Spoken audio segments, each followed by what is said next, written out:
ॐ भूर्भुवः स्वः तत्सवितुर्वरेण्यं भर्गो देवस्य धीमहि धियो यो नः प्रचोदयात्। ॐ सहना भवतु सहनौ भुनक्तु सह वीर्यं करवावहै तेजस्विनावधीतमस्तु मा विद्विषावहै। ॐ शान्ति शान्ति शान्तिः।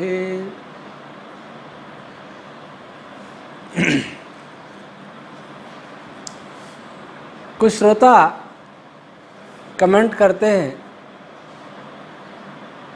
कि हमारी समझ में बिल्कुल नहीं आया, आधा घंटा हमने खराब कर दिया, पौना घंटा खराब कर दिया। तब मुझे एक बात याद आती, जब मैं 8वीं से 9वीं क्लास में गया, उस समय 9वीं क्लास से विषय बदले जाते थे, विज्ञान वर्ग, कला वर्ग, वाणिज्य वर्ग। 9वीं 10वीं में विज्ञान में गणित और बायोलॉजी दोनों होते थे। 11वीं से दोनों में से एक चुना जाता था। तो मैं 10वीं में आया, 9वीं में आया, तो गणित पढ़ाने जो अध्यापक आए, पहले दिन उन्होंने त्रिकोणमिति प्रारंभ की और बहुत सारे ब्लैक बोर्ड पर सूत्र लिख दिए। Sine theta is equal to लंब बटा कर्ण, ये सब बता करके फिर sine square theta plus cos square theta equal to 1 plus tan square theta equal to sec square theta. अब ये सब सुना नहीं था, सभी विद्यार्थियों के लिए नया चीज़ था। अब तक गणित पढ़ाता, अंक गणित, रेखा गणित और बीज गणित, या तो अंक आते थे या फिर कोई अक्षर आते थे। क माइनस ख का होल स्क्वायर बराबर क स्क्वायर प्लस ख स्क्वायर माइनस 2 का ख, ऐसा आता था। अब साइन कॉस टेन ये सब ये सुन करके आधे बच्चे भाग गए विज्ञान छोड़ करके। उन्होंने सोचा ये क्या है, कुछ भी समझ में नहीं आया। अच्छा, अध्यापक को समझाना चाहिए था, समझाया भी नहीं। तो वैसे ही मैं जो बता रहा हूँ, मेरा जो विज्ञान है, मेरा अपना नहीं, ऋषियों का है, वो फिजिक्स के विद्यार्थियों के लिए बहुत नया है। अच्छा, जो फिजिक्स भी नहीं पढ़े हों वो तो फिर कैसे समझे। हर श्रोता का स्तर वैसा नहीं है। और जो विद्या करीब 4000 वर्ष पहले से लुप्त हो गई, उसको खोज के निकाला, और वो कहीं कोई वेद वाला भी ये बात नहीं करता, ऋषियों की बात करता है, उस पर भी ये विद्या नहीं आती है, तो हर श्रोता को एक अजीब सा लगना स्वाभाविक है। तो जैसे मेरे कक्षा के आधे से विद्यार्थी भाग खड़े हुए थे, आर्ट्स ले ली उन्होंने, साइंस छोड़ दी, वैसा ही कुछ श्रोताओं का भी हाल हो सकता है। लेकिन सभी श्रोता ऐसे नहीं है, ऐसे कोई कोई श्रोता है। इसलिए इस विद्या को पचाने के लिए प्रतिभा चाहिए और धैर्य चाहिए, अन्यथा नहीं समझ में आएगी। और कुछ ऋषियों पर श्रद्धा भी चाहिए, केवल श्रद्धा नहीं, अंधश्रद्धा से काम नहीं चलेगा। खैर, आगे चलते हैं। अग्नि विषय की हम चर्चा कर रहे थे कल। तो यह तत्व विभिन्न प्रकाशित पदार्थों का प्राण रूप है, अर्थात उनको प्रकाशित करने में, गतिशील करने में इसी की भूमिका होती है। जब तक इस सृष्टि में अग्नि नहीं होगा, तब तक कोई भी पदार्थ न गति कर सकेगा न प्रकाशित हो सकेगा। सूर्य में से सारे फोटोन निकाल दिए जाए, ठंडा कर दिया जाए, तो उसमें सूर्य मर जाएगा। और अग्नि का अर्थ एलिमेंट्री पार्टिकल लें या इलेक्ट्रिक चार्ज लें, तो एलिमेंट्री पार्टिकल से तो बना ही है सब। और एलिमेंट्री पार्टिकल चलो छोड़ दें, चार्ज निकाल लें तो भी सब कुछ भी नहीं रहेगा। तो अग्नि प्राण रूप है हर पदार्थ का। और अग्नि तत्व में यूँ तो बहुत सारी छंद रश्मियाँ हैं, लेकिन गायत्री छंद रश्मियों की प्रधानता होती है, अर्थात ये अधिक होती है अपेक्षाकृत। अग्नि के परमाणु आवेशित कण अथवा क्वांटा, अग्नि के परमाणु का अर्थ क्या हुआ? चार्ज पार्टिकल, एलिमेंट्री पार्टिकल अथवा क्वांटा। कोई ये सोचे कि न्यूट्रॉन क्या है? चार्ज नहीं है। न्यूट्रॉन भी चार्ज है, उसमें पॉजिटिव नेगेटिव दोनों मिक्स हो रहे, उसमें भी विज्ञान 3 क्वार्क मानता है।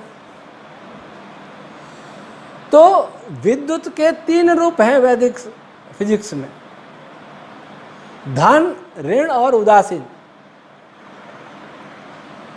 तो तीनों रूप हो सकते हैं। ये तीनों प्रकार के कण अर्थात फोटॉन्स, एलिमेंट्री पार्टिकल जो चार्ज हैं अथवा नहीं चार्ज हैं, वे विभाजित सामान्यतया नहीं होते। क्वार्क को तोड़ा नहीं जा सकता सामान्यतया, लेकिन शास्त्र कहते हैं, ये प्रमाण मैंने पहले दिए, उनका सार बता रहा हूं, किंतु जब उनको तीक्ष्ण विद्युत ऊर्जा के क्षेत्र में रखा जाए तो वे टूट सकते हैं। बहुत स्ट्रांग फील्ड उनको तोड़ सकता है। फिर आगे, अग्नि तत्व विभिन्न कणों के मार्गों का निर्माण करने वाला है। किसी भी पार्टिकल जो गतिशील है उसका मार्ग और गति को तय करने वाला कौन है? उसमें कितनी ऊर्जा है, वो ऊर्जा अग्नि का ही रूप है और कुछ वायु का रूप है। अग्नि तत्व विभिन्न प्रकार के कणों के युग्मों को उत्पन्न करके,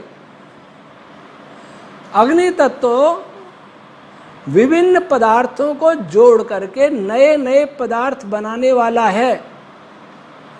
अग्नि के भाव में, ऊर्जा के भाव में किसी भी पदार्थ का संयोग वियोग नहीं हो सकता और नए पदार्थों की उत्पत्ति नहीं हो सकती। अग्नि तत्व प्राण रश्मियों से निर्मित होने के कारण प्राण रूप है, अर्थात यह बल और गति दोनों से संपन्न है। अग्नि तत्व विशेषकर प्रकाशित कणों को रथ के समान वहन करने वाला है। अग्नि तत्व कोई भी फोटोन किसी एलिमेंट्री पार्टिकल को गति देने वाला है। फोटो इलेक्ट्रिक इफेक्ट में क्या होता है कि जब कोई फोटोन किसी इलेक्ट्रॉन से टकराता है, इलेक्ट्रॉन को वहां से हटा देता है, वो इलेक्ट्रॉन भाग जाता है। किसने गति दी? फोटोन ने दी। तो अग्नि किसी भी पदार्थ को गति देने वाला है, किसी भी कण को गति देने वाला है। और अग्नि विशेषकर विद्युत आवेश में भू छंद रश्मि की प्रधानता होती है। जो भी पार्टिकल है, एलिमेंट्री पार्टिकल, उनमें बहुत सारी रश्मियाँ होती हैं, लेकिन भू की उसमें प्रधानता होती है। समस्त सृष्टि में जो भी कर्म हो रहे हैं उसमें इन्हीं की भूमिका है, फोटॉन्स की भूमिका है। और ये कर्म कौन से मानने चाहिए? वे कर्म जिनको आधुनिक विज्ञान अपनी टेक्नोलॉजी से जानता है अथवा जान सकता है, उन कर्मों की बात हो रही है। उनसे सूक्ष्म कोई कर्म होते हैं जिनको वर्तमान फिजिसिस्ट अपनी टेक्नोलॉजी से नहीं जान सकता, वर्तमान टेक्नोलॉजी से, उनमें अग्नि की भूमिका हो ये आवश्यक नहीं है, वह वायु की भूमिका होती है और सूक्ष्म तत्वों की। यह संपूर्ण सृष्टि अग्नि और सोम के जोड़े से बनी हुई है। सोम का अर्थ अप्रकाशित ठंडा वायुमंडल है और अग्नि, यह सोम तत्व ही अग्नि तत्व में बीज धारण करने वाला है, अर्थात उसमें वीर को धारण कराने वाला, अर्थात उसको बल देता है।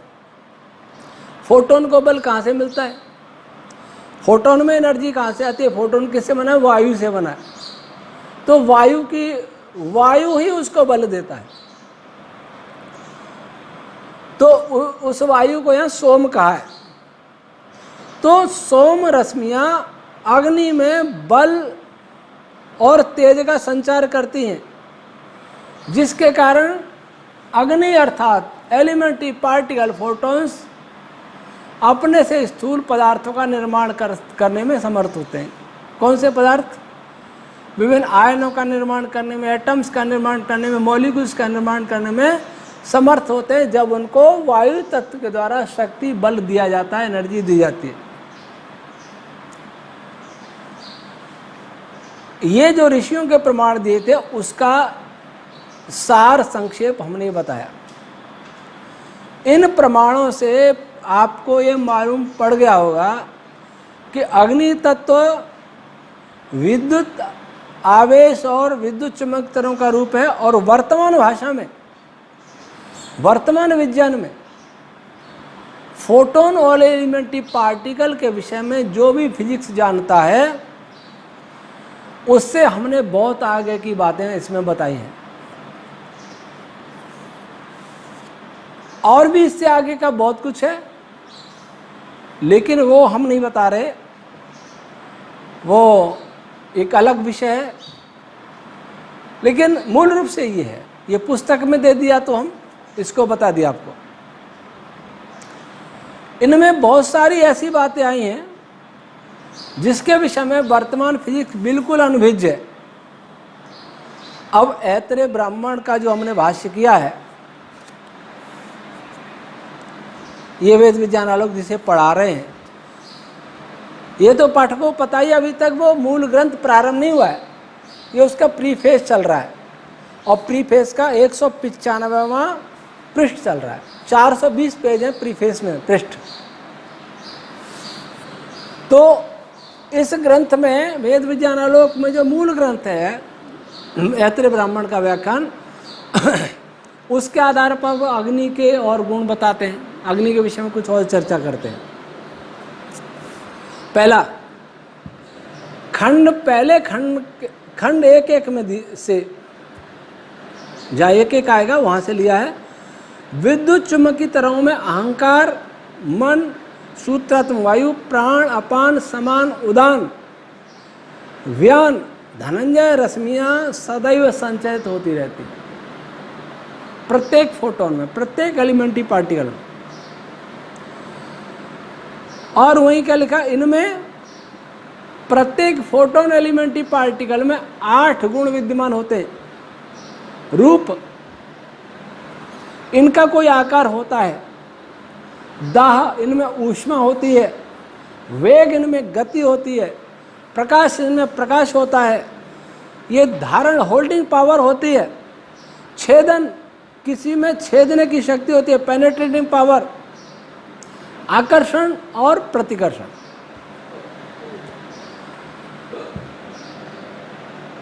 जो चार्ज पार्टिकल नहीं है या फोटोन है, उनके विषय में कहेंगे को इसमें आकर्षण प्रतिकर्षण का होता है। हाँ, इनमें भी होता है। यह बात अलग है कि इसको हम साधारणतः न जान सके, और हर एलिमेंट्री पार्टिकल में अपना प्रकाश होता है, हमें दिखाई दे अथवा नहीं दे। हर एलिमेंट्री पार्टिकल में, हर फोटोन में एक ऊष्मा की मात्रा होती है, उसे हम अनुभव कर सके अथवा नहीं कर सके, पर वो होती है। ये 8 और उनकी एक बाउंड्री, उनका एक शेप, आकार, आकृति होती है। जब फोटोन गति कर रहा होता है तब भी एक आकृति होती है, भले ही वो प्रवाह में है, लेकिन जब वो किसी इलेक्ट्रॉन से एब्जॉर्ब होता है तो वो पार्टिकल की स्टेट में आते हुए एब्जॉर्ब होता है, तो पार्टिकल जैसा रूप धारण कर लेता है। और जब फोटोन में चला जाता है तो पूरे मिक्स हो जाता है, कोई शेप नहीं रहता, इलेक्ट्रॉन में चला जाता है तो। अगला, किसी भी फोटोन के साथ दो आरसी गायत्री छंद, कुछ मरुत तथा धनंजय आदि रश्मियां सदैव संयुक्त रहती हैं। एक गायत्री छंद रश्मि फोटोन में प्रकाश उत्पन्न करने के काम आती है और दूसरी गायत्री छंद रश्मि फोटोन का स्पेस से संबंध बनाए रखने में काम आती है। इसकी चर्चा अधिक नहीं करेंगे कि स्पेस का फोटोन से क्या संबंध होता है। धनंजय रश्मि फोटोन को तीव्रतम गति प्रदान करने में सहायक होती है। अगला, ये खंड 1 सत्र में है इस ग्रंथ के। ऊर्जा के उत्सर्जन अवशोषण की प्रक्रिया में कुछ छंद रश्मियों की भूमिका होती है।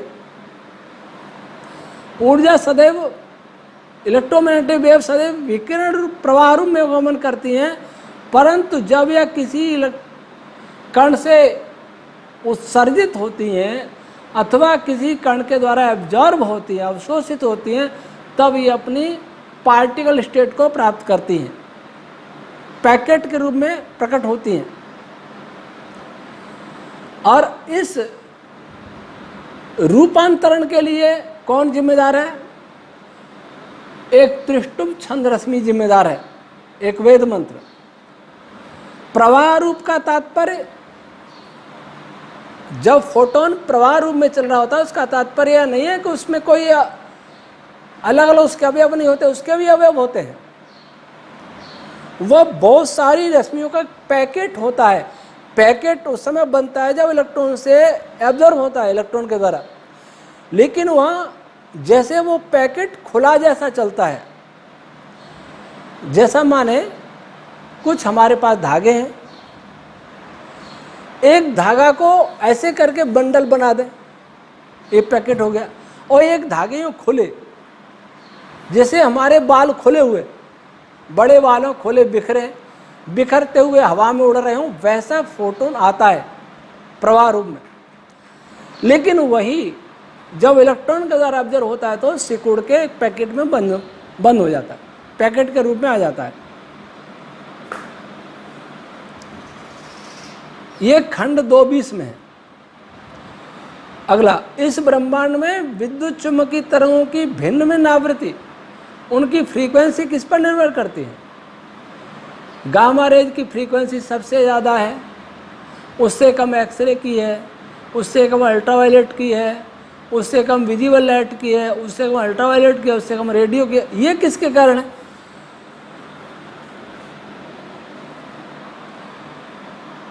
ये इस पर निर्भर करता है कि उस फोटोन में कौन कौन सी छंद रश्मियाँ विशेष रूप से उपस्थित हैं। छंद रश्मियों की संख्या, छंद रश्मियों के स्वरूप पर फोटोन की फ्रीक्वेंसी निर्भर होती है। क्योंकि छंद और प्राण रश्मियों का कंडेंस रूपी फोटोन है। एक खंड 3-4। अब प्राण, अपान, उदान आदि रश्मियां आकाश तत्व के साथ मिलकर विभिन्न छंद रश्मियों को संपीड़ित करती हैं। स्पेस को संपीड़ित करती है प्राण, अपान, उदान। इससे विद्युत चुम्बकीय तरंगों की उत्पत्ति होती है और इन तरंगों को प्राण, अपान और उदान ये रश्मियां ही नियंत्रित करती हैं और धनंजय रश्मियां तीव्र गति प्रदान करती हैं। विद्युत चुम्बकीय तरंग सबसे दुर्बल जो आज मानी जाती है वो है रेडियो वेव, और सबसे तीव्र मानी जाती है, सबसे ज़्यादा ऊर्जा होती है वो gamma rays, cosmic gamma rays. पहले कौन सी उत्पन्न हुई? पहले गामा रेज उत्पन्न हुई या विजिबल लाइट उत्पन्न हुई या इंफ्रारेड हुई या रेडियो हुई। वैदिक फिजिक्स कहती है सबसे पहले सबसे कम फ्रीक्वेंसी की तरंगें उत्पन्न होती हैं, उसके बाद धीरे धीरे उनकी तीव्रता बढ़ती है। अगला ये खंड 4.8 में कोई भी फोटोन ऊर्जा की एक सूक्ष्म इकाई नहीं होता, बल्कि वह स्वयं अनेक सूक्ष्म अवयवों का एक पैकेट होता है, और जब वह किसी कण के द्वारा एब्जॉर्ब होता है तो वह कण उसको पूरी तरह एब्जॉर्ब भी कर सकता है, उस ऊर्जा को एब्जॉर्ब करके कुछ भाग निकाल भी सकता है, कुछ अपने पास भी रख सकता है, कॉम्पटन इफेक्ट जैसे होता है। तो इससे क्या सिद्ध होता है कि कोई भी फोटोन ऊर्जा की एक न्यूनतम इकाई नहीं है, उससे भी कम इकाई का वो उससे भी कम ऊर्जा का पैकेट वो बन सकता है। ये खंड 1.21 प्रत्येक क्वांटा के दोनों ओर प्राण और अपान रश्मियां संचरित होती रहती हैं, दो धनंजय के साथ मिलकर के उसको तीव्र गति प्रदान करती हैं, और विद्युत चुंबकीय तरंगें जो सरल रेखा में गमन करती हैं उसका कारण है कुछ विशेष प्रकार की पंक्ति छंद रश्मियां, वो उनको सरल रेखा में चलने के लिए बाध्य करती हैं। यदि प्रकाश सरल रेखा में नहीं चलता तो सृष्टि में जो भी देखने की प्रक्रिया है, प्रकाश की व्यवस्था सब अस्त व्यस्त हो जाती। ये खंड 1.21-22 किसी फोटोन में दो समकोण से कुछ सूक्ष्म रश्मियां उत्सर्जित होती रहती हैं, आती रहती हैं, जाती रहती हैं। जैसे फोटोन है तो समकोण पे एक मान लीजिए इधर और एक इधर, सूक्ष्म रश्मियां स्पंदित होती रहती हैं, और फोटोन के भीतर सेंटर में गुप्त शक्ति का केंद्र होता है, वो इस रश्मि प्रभाव को बनाए रखता है। फोटोन के अंदर 360 प्रकार की सूक्ष्म रश्मियां विद्यमान होती हैं, अर्थात 360 प्रकार की सूक्ष्म रश्मियों का पैकेट होता है। कुछ छंद रश्मियां, वैदिक छंद रश्मियां, कुछ प्राण रश्मियां, और इनमें सूक्ष्म द्रव्यमान भी होता है। फोटोन रेस्ट मास में 0 मानते हैं उसका मास, रेस्ट में फोटोन का मास 0 मानता है फिजिक्स, लेकिन रेस्ट में फोटोन को किसी ने देखा नहीं, तो 0 कैसे आया? सब मैथमेटिकल इक्वेशंस, व्यवहारिक नहीं है। लेकिन हम मानते हैं कि फोटोन में मास होता है, भले ही हम उसे नहीं नाप सकें, बहुत कम हो, लेकिन फोटोन में भी मास होता है। अगर मास नहीं हो तो उसका मैसिव ऑब्जेक्ट से इंटरेक्शन होगा ही नहीं। चार्ज भी होता है, स्पेस में भी होता है, स्पेस में दोनों ही चीज़ होती है, मास भी होता है, चार्ज भी होता है, लेकिन वो वर्तमान फिजिक्स उसको किसी भी प्रकार से नहीं नाप सकती। एक गायत्री छंद रश्मि, जब गायत्री छंद रश्मियां मर्द रश्मियों को अपने अग्रभाग द्वारा पकड़कर गति प्रदान करती हैं, किंवा वे स्वयं उनके साथ गमन करती हैं, तब वे प्राण और आकाश रश्मियों द्वारा संपीड़ित होकर विद्युत चुम्बकीय तरंगों में परिवर्तित हो जाती हैं। ये बड़ी लंबी प्रक्रिया 27 खंड में 3.27। कोई भी फोटोन लंबी यात्रा करते हुए भी अपनी एनर्जी को लगभग कंजर्व रखता है, लगभग, ऐसा नहीं पूर्णतः कंजर्व नहीं रहती। लाखों वर्षों में उसकी एनर्जी में कमी आती है। जो हमने आधुनिक सृष्टि विज्ञान की समीक्षा की उसमें हमने बताया था टाइड लाइट का सिद्धांत। यद्यपि साइंस नहीं मानता, वो रेड शिफ्ट से गैलेक्सियों के दूर भागने की कल्पना करता है, उसकी समीक्षा वहाँ कर चुके, लेकिन प्रायः उसकी एनर्जी कंजर्व रहती है।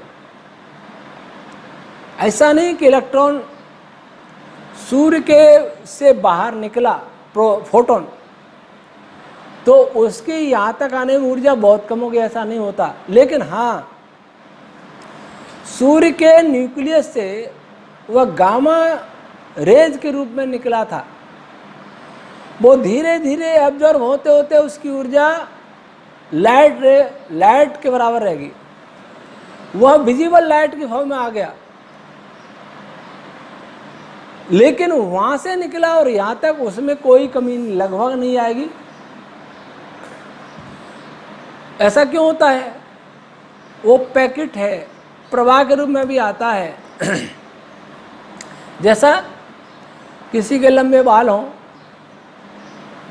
हवा में दौड़ रहा हो, बाल पीछे उड़ते रहेंगे लेकिन गिरेगा कोई नहीं, क्योंकि वो हमारे उसके सिर की चमड़ी से जुड़े हुए। अगर वो जुड़ना कमज़ोर होता तो बाल उड़ भी जाते हवा से, हवा के वेग से। वैसे ही फोटोन जिन रश्मियों से मिलकर बना है, वे रश्मियां 3 लाख किलोमीटर प्रति घंटे की गति से चलने के बावजूद भी बिखरती क्यों नहीं? उसके लिए कौन होता है? उसके लिए एक त्रिष्टुप छंद रश्मि जिम्मेदार होती है, वो इसको लगभग कंजर्व रखती है। वैदिक वाङ्मय में अग्नि शब्द व्यापक अर्थ रखता है।